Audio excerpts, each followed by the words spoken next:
어느덧 강림절 제3주일을 맞이하고 있습니다.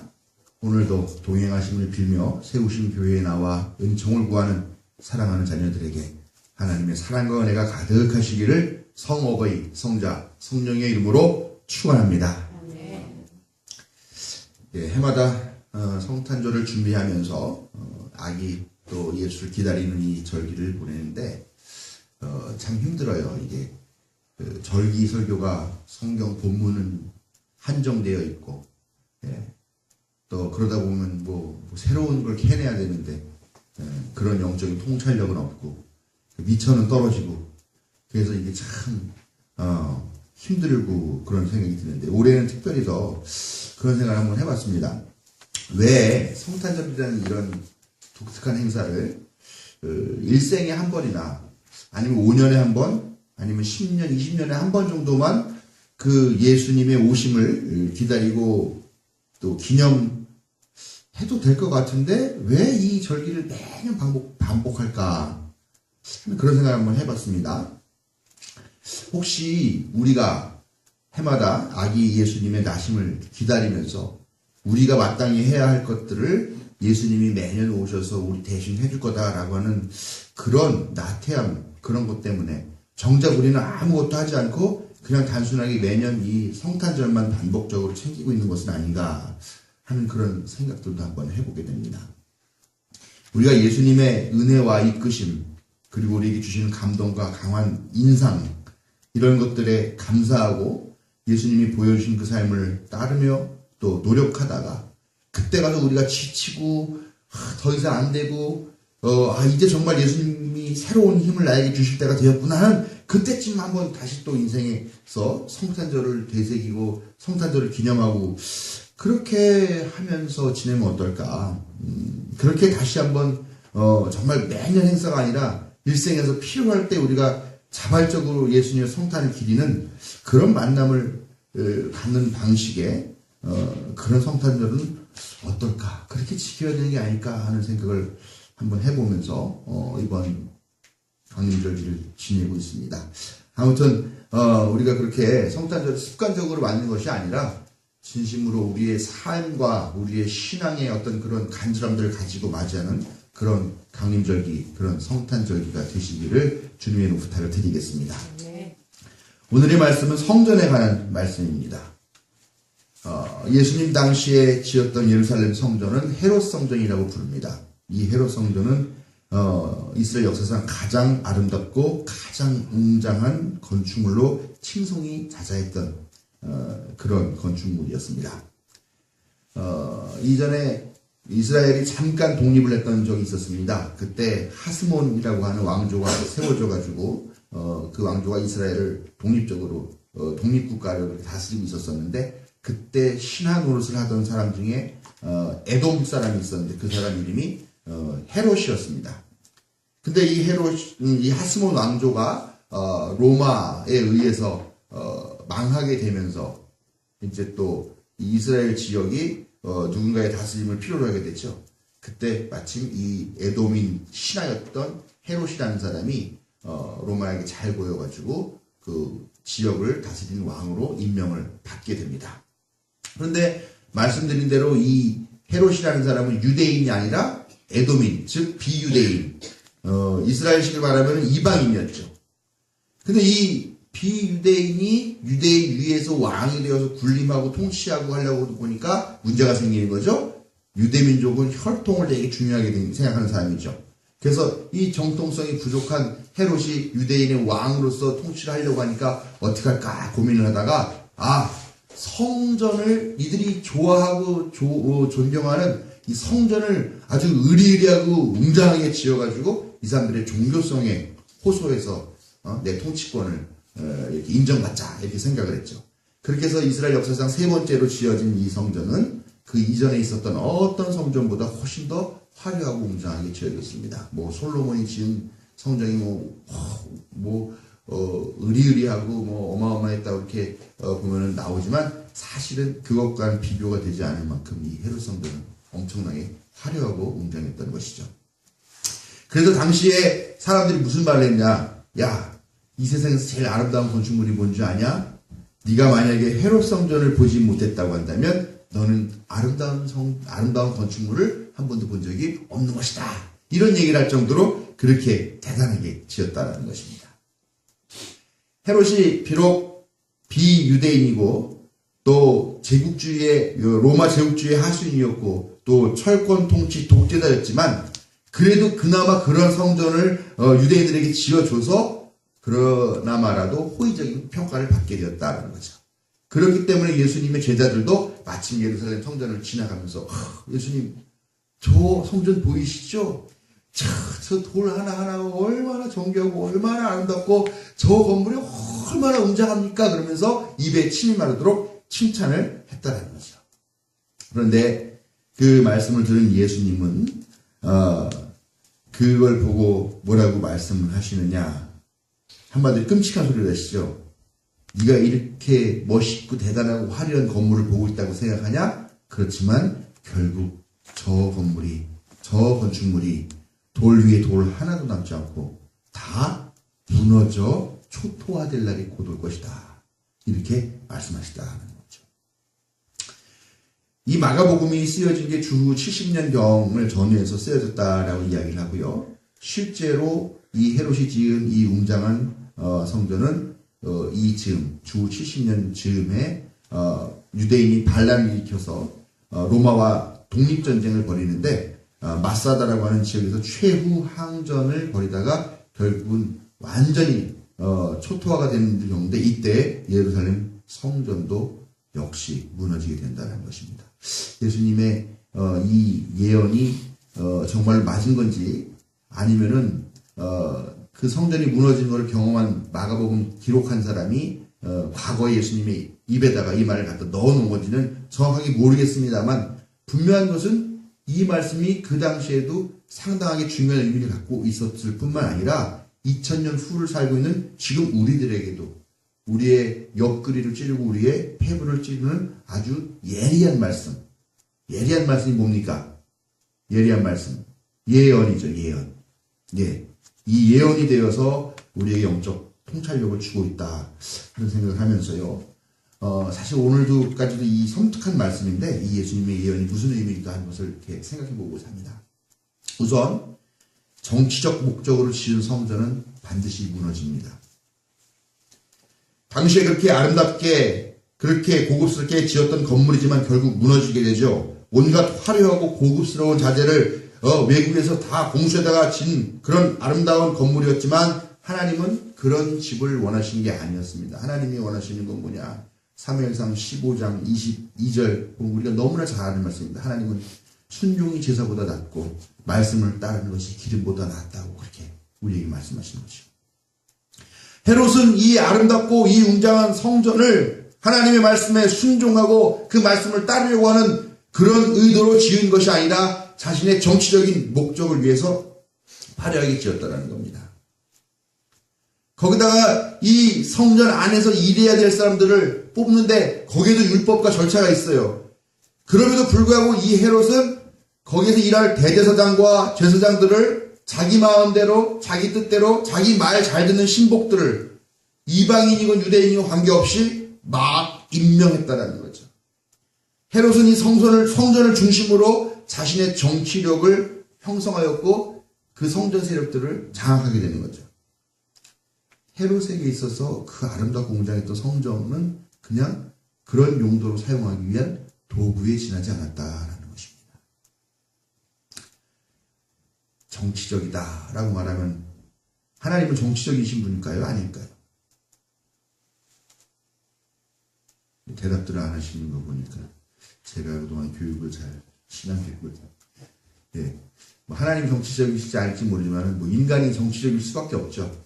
그러면 인간의 눈을 통해서 비치는 하나님은 어찌됐건 정치적으로 해석될 수밖에 없습니다. 저는 하나님이 정치적이라고 생각하세요.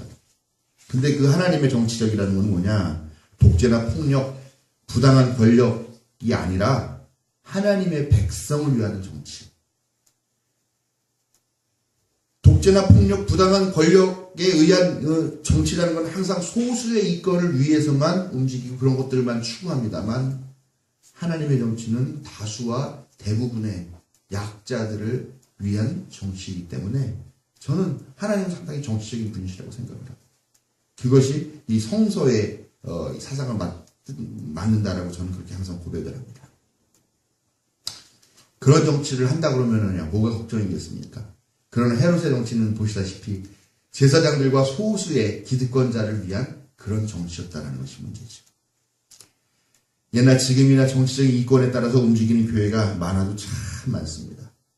저는 도무지 이해가 안 가는 게 왜 강대상에다 십자가 옆에 태극기를 갖다가 걸어놔요? 그런 교회 보셨나요, 혹시? 못 보셨죠? 네, 못 보시는 분들은, 케이블 방송에서 기독교 방송, 설교하는 방송 한 번도 안 보신 분일 거예요. 거기에 보면은요, 큰 교회 목사들이 나와 설교하는데 그 교회는 거의 대부분 태극기를 걸어놨습니다. 과거 12.12 쿠데타 세력들을 축복한답시고 조찬기도회 만들어서 청와대 들락날락거리던 그 버릇을 아직도 못 고치고 여전히 정치인들 들러리 서서 무슨 조찬기도회니 뭐 누구누구를 위한 조찬기도회니 하는 이런 거 아직도 많이 있더라고요. 빨갱이니 간첩이니 막 이렇게 타령하는 그런 목사들을 보면 꼭 어떻게 해서든 국회의원, 시의원 그 교회에 한두 명씩 꼭 있더라고요. 그러면서 온갖 이권들을 다 챙겨 먹고요. 참 별의별 일 다 있습니다. 교회가 왜 정치 편향하냐 그러면서 정작 보수 쪽에서 나오는 말도 안 되는 쓰레기 같은 그런 신문들 갖고 와가지고 교인들에게 구독하라고 강요하기도 하고 뭐 무료로 나눠준다고 하기도 하고. 여러분, 소수의 권력자들을 지향하면서 그들의 이익에 복무하고 하나님을 팔아먹는 성전, 그런 교회는 반드시 돌 위에 돌 하나도 남지 않게 되는 줄로 믿으시기 바랍니다. 두 번째, 민중의 고혈을 짜서 만든 성전은 반드시 무너집니다. 이 화려한 성전은 대제사장과 또 제사장들 중심으로 운영이 됩니다. 이 사람들은 아까도 말씀드렸다시피 헤롯 왕에 의해서 임명된 사람들이죠. 대제사장이라는 사람은 어떤 사람이냐면요, 이스라엘 백성, 유대 백성들의 그 자치회의 의장이 되는 거고, 지금식으로 말하면은 국회의장쯤 되는 그런 위치를 가진 사람이죠. 이 사람이 이렇게 높은 지위를 갖고 있는데 이 사람이 또 자기 말을 잘 듣는 사람들을 또 제사장으로 임명하잖아요. 그럼 제사장 그룹 있죠. 이 제사장 그룹은 누구를 위해서 일합니까? 하나님을 위해서 일해야 되는데 자기들을 임명해준 헤롯 왕을 위해서 임명해준 거죠. 또 자기들을 임명해주는 역할을 헤롯 왕을 임명했던 로마 제국을 위해서 이 사람들은 일한다는 겁니다. 성전과 헤롯 왕과 로마가 아주 완벽한 삼각형을 이루면서 서로 밀어주니 땡겨주니 하면서 그렇게 자기의 기득권들을 더욱더 강화하고, 그러면서 자기의 동포들인 유대인들에게는 채찍과 당근을 쓰면서 자기의 이권들을 챙겨나갈 줄 아는 그런 사람들, 그런 집단들이 바로 이 성전 안에 있던 무리들이다라는 것입니다. 이 사람들은요, 로마에 내야 될 세금 징수권이라는 걸 갖고 있어요. 세금을 내야 되는데 그 세금 징수를 로마가 직접 와서 하지 않으니까 유대인들에게 시키죠. 누가 시키까 제사장들에게 줍니다. 그럼 제사장들이 이걸 갖다가 자기가 하급 세금 공무원들을 임명을 하죠. 임명을 해서 자, 로마에 내야 되는 세금 얼마냐? 100만 원을 걷어와라. 그 다음에 우리도 먹어야 되지 않냐? 우리 50만 원 더 걷어와라. 그렇죠. 그러면 이 하급 공무원들이 그럼 저희는 뭘 먹나요? 니들이 알아서 먹어라. 그럼 얘네들 한 30만 원 딱 붙이죠. 이렇게 그렇게 해서 세금을 걷게 되는데 기본 세율에 자꾸 이것저것 붙게 되다 보니까 그 액수가 가히 살인적이 되더라라는 거죠. 그래서 그때 당시는 이 세금 내는 게 무서워서 산에 들어가서 산적이 되거나 도적대가 되는 그런 사람들이 많이 있었던, 반란군, 봉기가 일어나는 그런 일들이 많았던 그런 시대였다는 것입니다. 대제사장과 그 아래 기생하는 무리들인 바리새인들까지 다 포함해서 예수님은 그들의 탐욕을 비판합니다.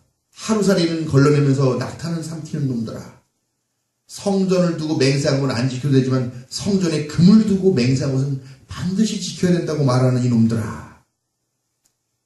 그러면서 그들의 착취를 마태복음 23장을 통해서 지적하십니다. 마태복음 23장은 온통 종교 지도자라는 사람들이 성전을 등에 업고 민중을 어떻게 등쳐먹고 어떤 악행을 하고 있는지 지적하는 그런 예수님의 아주 예리한 비판의 말씀들로 가득 차 있습니다. 성직자뿐만이 아니죠. 이 성전에 찾아오는 사람들이 있습니다. 제사를 지내러 찾아오는 성직자와 결탁된 부자들이 거의 매일같이 성전에서 어마어마한 종교적인 행사를 벌입니다. 미가서는 그들의 종교 행사를 위해서 바친 제물의 양을 추측하는 만한 그런 얘기가 나오는데요. 수천 마리의 양, 수만의 강줄기를 채울 올리브 기름을 바친다, 이런 얘기가 나와요. 한 줄기의 강을 채우려고 하는 것도 엄청난데 수만의 강줄기를 채우고, 그러니까 그냥 그때 당시에 돈 있는 사람들이 와가지고 종교 지도자가 결탁이 돼가지고 온갖 그냥 성대한 종교적인 행사를 다 벌이는 그런 풍조들이 예수님 당시에도 이어져 왔다는 것이죠. 이들은 엄청난 재물로 자신의 신앙심을 자랑하고 또 자기의 신앙심을 표현하는 것이겠지만, 사실은 그들이 쌓은 부와 이들이 열심히 정성껏 마련해서 바친 이 재물은 어디에서 나왔느냐라는 거예요. 그들이 무엇에서 그렇게 부를 축적할 수 있었느냐라는 겁니다. 지금같이 무슨 기계가 있어가지고 막 농업을 그냥 막 트랙터로 돌리고 막 하는 그런 데도 아니고 각종 비료가 있어서 막 뿌려대는 그런 시대도 아닌데, 한정된 인원, 한정된 토지, 한정된 생산성에 이들은 무엇 때문에 이렇게 부자가 됐었느냐라는 겁니다.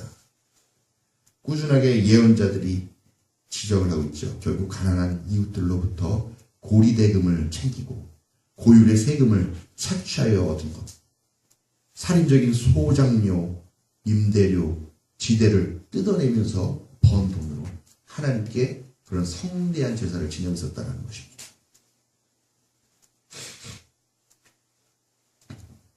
오늘날은 어떨까 하는 생각을 한번 해봅니다. 저는 도무지 제 입장에서 용납이 안 되는 게 한 가지가 있어요. 교회가 하는 행태 중에.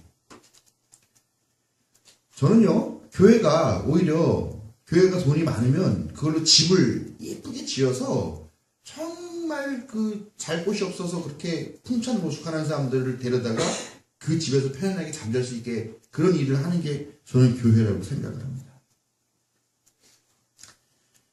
그런데 어떤 일이 벌어지고 있습니까? 교회는요, 교회 주변에 사는 사람들을 다 쫓아내고 그 집을 사들입니다. 그리고 그 집들을 어떻게 해요?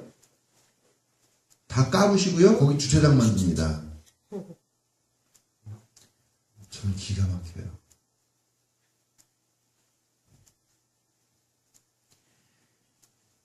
예배당 건축한다고 부자들은 물론이고 가난한 과부의 두 랩돈까지도 악착같이 바치라고 헌금 강요하는 그런 상황도 기가 막히죠. 여러분, 예배당 건축 문제로 마음 상해서 교회에 등 돌린 사람 주위에 한둘이 아닙니다. 마지못해 아내 따라서 교회 나가다가 그 교회에서 건축한다고 헌금 강요하는 것 때문에 아주 그냥 환멸을 해가지고 교회도 안 나가고 자기 아내도 교회 못 나가게 하시는 그런 분이 있어요. 예, 누구신지 말씀 안 드려도.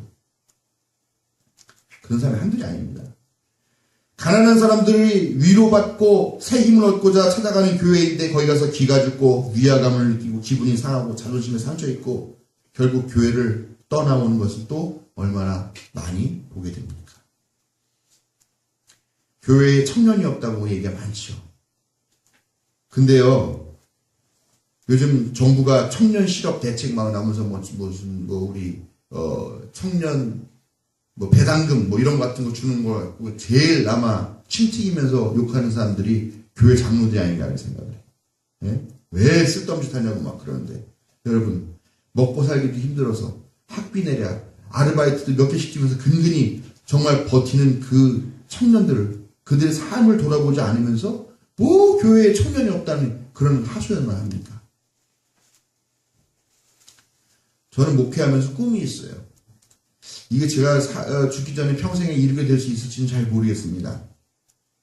신앙생활하면서 열심히 11조 생활했던 사람들이 실직하면 나는 교회가 최소한 실직했을 그 당시의 생활의 10분의 1 정도는 돌봐줄 수 있으면 좋겠다. 저는 이게 제가 생각하는 저 목회의 꿈이에요.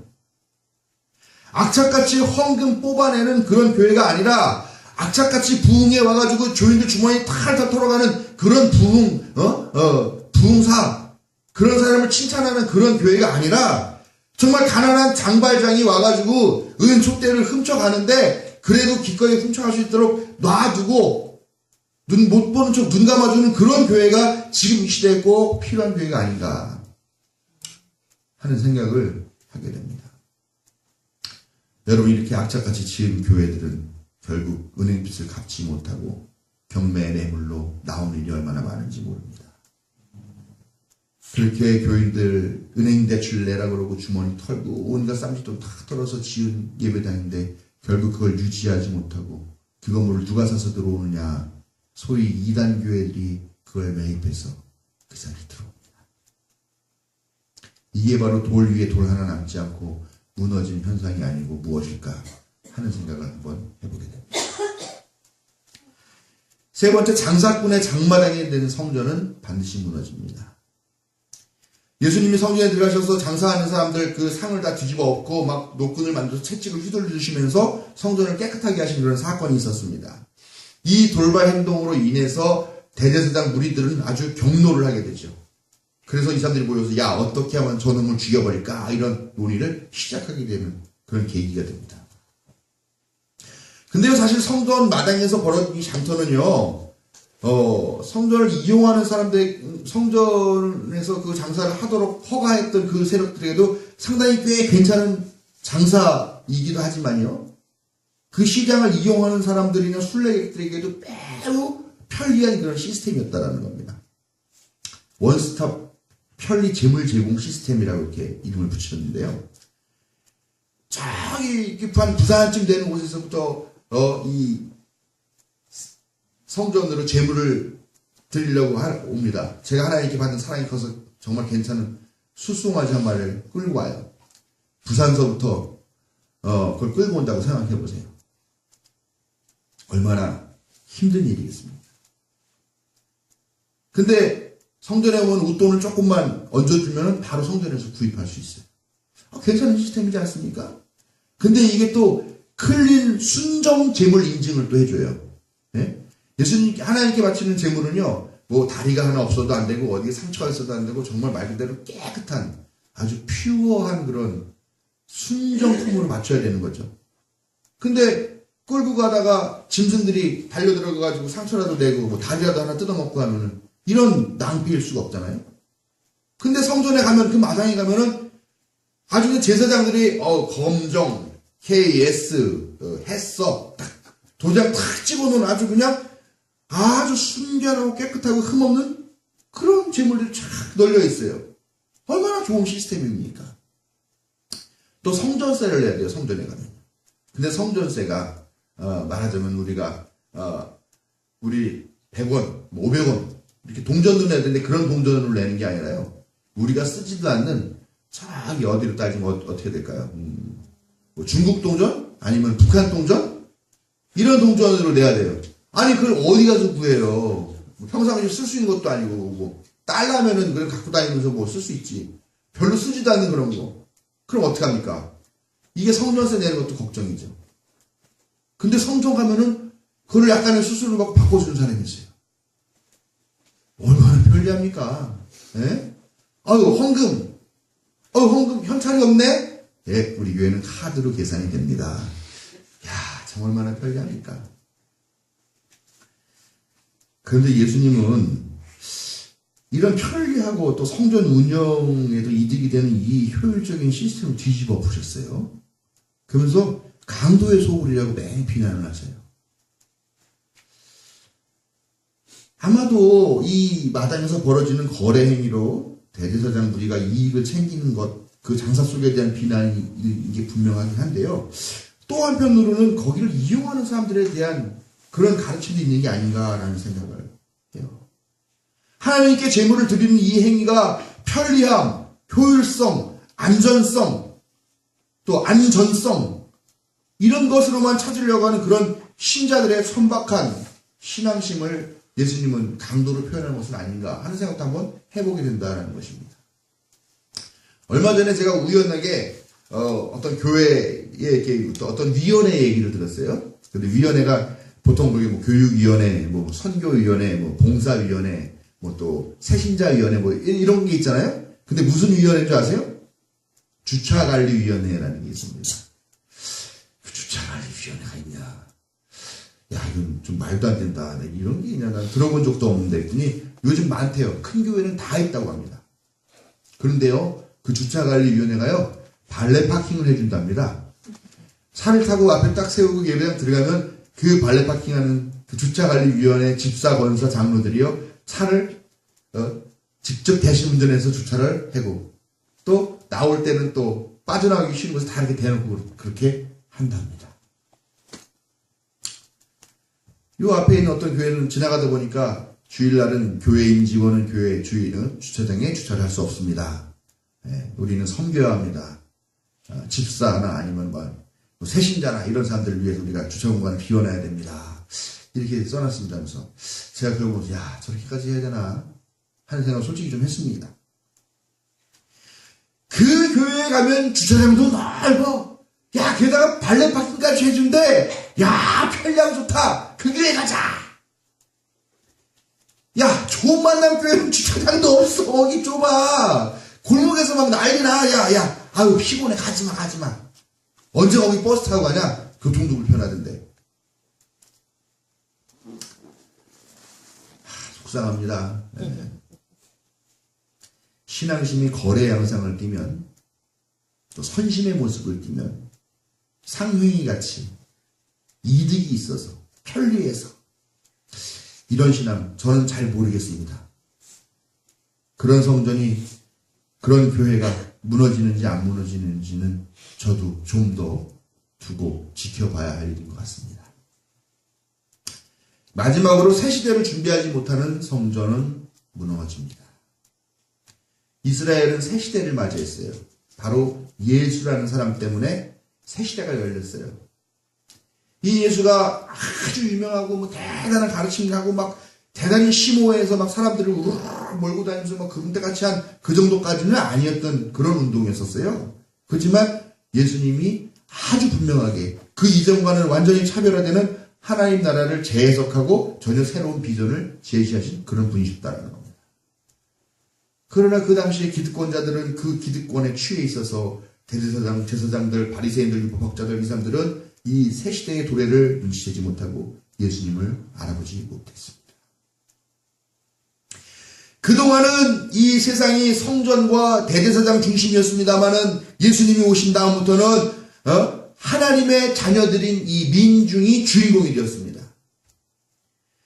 대제사장이 그동안은 신과 인간 사이의 죄를 중지하면서 제물을 바치고 하는 그런 행위를 했지만 예수님이 오시는 그 순간 예수님의 이 십자가를 통해서 이제는 직접적으로 하나님과 우리 사이의 관계가 형성되는 이런 새로운 시대가 열렸다는 것입니다. 거기다 그동안은 온통 하나님의 자녀들 이 민중 인민들은 다 그냥 무지랭이 죄나 짓고 이 율법도 지키지 못하는 이런 아주 쓰레기 같은 지옥에 갈 수밖에 없는 그런 사람들, 그래서 아플 수밖에 없고 병자일 수밖에 없고 장애인일 수밖에 없는 이런 인간들로 그렇게 치부받는 그런 시대였습니다만 예수님이 오시면서부터 어떻게 되었냐, 이들이 다 나도 비록 이래도 내가 온전치 못한 마음과 정신과 이런 신앙심을 갖고 있다 하더라도 나도 하나님의 자녀야 라고 하는 아주 그런 든든하고 단단하고 튼튼하고 강력한 그런 자기 정체감을 갖게 되었다라는 겁니다. 그동안은 노예 생활을 했다면 예수님이 온 순간 해방을 경험하는 그런 완전히 다른 패러다임의 시대가 됐다는 거죠. 이제 유대교는 더 이상 그 역할을 못하게 되죠. 이제는 예수 그리스도의 시대입니다. 유대교의 상징인 성전은 필요가 없습니다. 돌 하나도 남지 않고 다 무너질 수밖에 없는 겁니다. 새 시대를 준비하지 못했기 때문에. 저는 사실 이 부분이 제일 무서워요. 이 부분이 제일 무서워가지고 비니한테 야, 맏아들은 하나님의 것이다. 너도 목사가 될 각오를 해라. 너도 신학교를 가야 된다. 어렸을 때 막 제가 세뇌를 시켰어요. 했더니 내 아빠 그랬어요. 근데 이 부분이 너무 무서워요. 그래서 중학교 들어가서 얼마 안 돼서 비나, 아빠가 실수한 것 같다. 다시 한번 생각해보렴. 네. 지금 새 시대가 열렸잖아요. 권위주의적이었던 그런 교회 중심적이었던, 건물 중심적이었던, 성직자 중심적이었던, 가부장적인 그런 시대는 이제 끝나가고 있어요. 지금은 어떤 시대입니까? 이제는 평등한 시대, 자유로운 시대, 정의로운 시대, 억지스럽지 않고 자유로운 시대, 자연스러운 시대, 민주적인 절차가 존중돼야 되는 시대, 즉흥적인 것들도 존중받는 시대, 상호 교감하는 그런 시대, 평화지향적인 시대, 인간적이고 인본적인 시대, 휴머니즘의 시대, 그런 시대잖아요. 근데 요즘의 시대를 다 표현하는 제가 지금 쭉 늘어낸 이 단어 다 얘기해봐도 교회랑 어울리는, 지금 한국 사회에서 비춰지는 그 교회와 어울리는 단어가 하나는 있습니까? 별로 없는 것 같다는 거죠. 이렇게 평등하고 자유롭고 정의롭고 자연스러우면서 뭐 민주적이고 즉흥적이고 상호적이고 막 이런 이 시대의 한 가운데를 살아가고 있는 청년, 젊은 세대가 지금 교회를 등지고 있어요.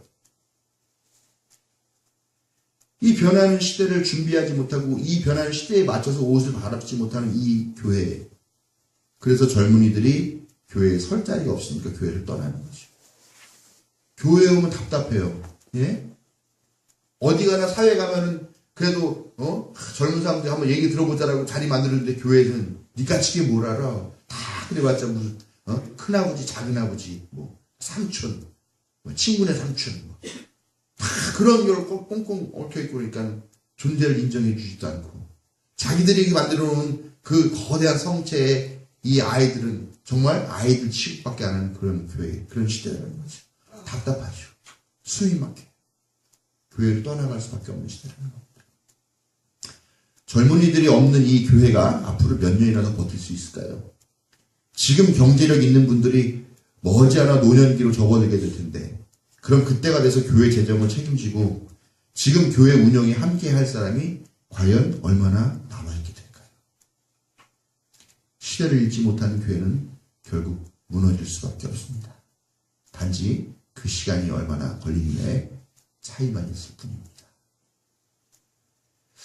지난주도 그렇고 지난주도 그렇고 제 설교는 계속 목사만 잘 알면 되는 그런 얘기를 자꾸 왜 교인들이 우리한테 할까 하는 그런 느낌이 드는 그런 설교입니다만 여러분 그러니까 좋은 교회 선택해서 가세요. 여기 나가서 다른 교회 가면 뭐 거기 잘해줄 것 같아요. 거기 다 곧 돌 위에 돌 하나 남지 않고 다 무너져 버릴 교회들입니다. 꼭 그런 말은 아니고 우리 교회도 이런 것들을 대비하면서 정말 심판받고 무너지게 될 그런 교회 되지 않게 그리고 사랑하는 우리의 지인들 무너질 교회 다니지 않고 이제 정말 든든하게 미래에도 서 있을 수 있을 그런 교회로 인도할 수 있는 그런 역할들 이제 내년부터 또 열심히 하면 좋겠습니까? 네. 네, 괜찮겠습니까? 네. 예. 오늘 아멘 하신 여러분들에게 하나님의 크신 은혜와 은총이 있기를 성어버이 성자 성령의 이름으로 축원드립니다. 아멘.